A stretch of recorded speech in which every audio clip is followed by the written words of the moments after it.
This is Sleeping in Trees, the audiobook. Chapter 3, Rough Road. 128th Street was just a deal gone wrong. Of all the roads we traveled on our bikes, and there were many, this was the one we hated. It was avoided like the plague. The typical road in our neighborhood was made of a coating of black pitch or tar covered by white gravel. I am guessing that is the same tar and gravel used on the roofs of many of our houses, likely quarried from the central part of the state. It struck me as odd that both a road and a roof would be covered with the same materials. Our other rock, coral rock, was a most abundant substance, found about 6 inches below all land in South Florida. Planting a small shrub, get the jackhammer. Installing a new mailbox, get the jackhammer. In either case, coral rock would be greeting you shortly. Over time, as car after car drove over a newly surfaced road, the gravel would be pressed into the soft tar and the excess brushed off onto the shoulder. This is a common method today of refurbishing back roads all over the country. Because of the constant blazing sun overhead, all the roads in my neighborhood were bleached white, but not 128th Street. The special material used to construct it was apparently impervious to light.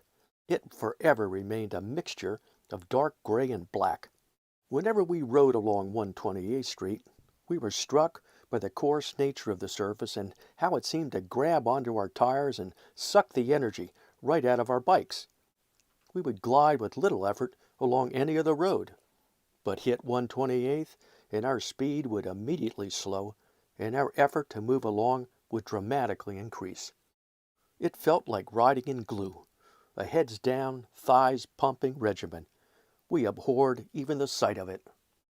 As the crew headed out on a Saturday morning for a day of swimming and fishing at Rock Lake, we pulled off onto the side of 128th Street.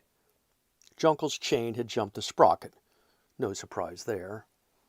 As we waited for him to fix it, I knelt down to examine the most hated road surface in our small world. On my hands and knees, on the edge of someone's lawn, I looked closely. As best I could figure, it was made out of dark chunks of sharp rock mixed with similarly sized hunks of black glass. A great combination of materials, I thought. Frankly, it hurt even to look at it up close.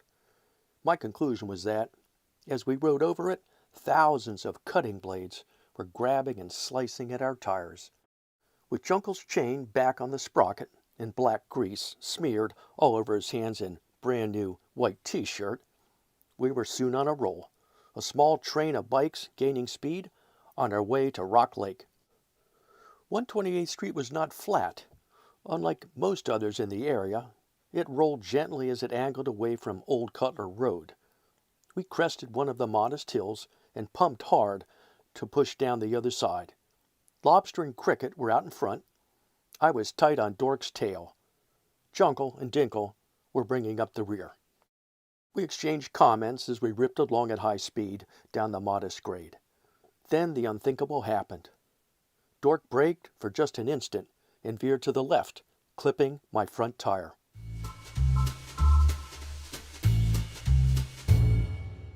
In a flash, I was in the air, flying headlong in a tumble onto the jagged roadway. Anyone who has ever ridden a bike knows that the most terrifying moment comes if the front tire goes missing. Any bike racing down a hill desperately needs its front tire. Most of the weight and control reside there, and without it, a violent crash is almost always instant and unavoidable. I must have hit shoulder and head first. It happened so fast, I still have no recollection of the impact. I vaguely remember the sound of my bike tumbling and smashing steel on hard road. I can recall the exclamations of the crew as they gathered around me lying in a crumpled, chewed-up clump. Only Jungle and Dinkle actually saw me catch Dork's rear tire and go over the handlebars. Within a few moments, I was dragged off the road and onto the grass. As I sat up, I realized I could not see. The blood spewing from the wound in my forehead had filled both my eyes. My knees and elbows were shredded and bleeding profusely too. I was a red, pulpy mess, and too discombobulated to even cry.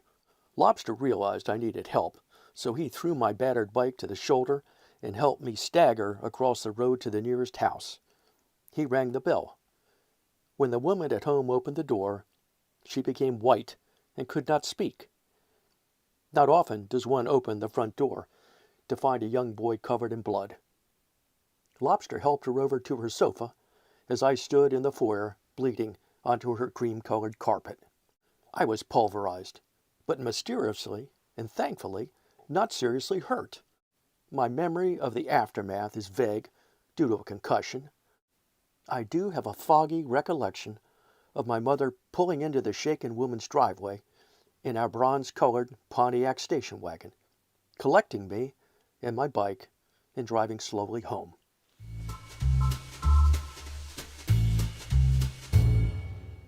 My dad was many things, but to me, as a young boy, he was a World War II bombing ace, an inventor, and craftsman. He and my mom loved steak, and to avoid an overcooked piece of meat and my mother's grumbling, he invented the steak charmer. You don't want to miss it. That's Chapter 4, coming up next.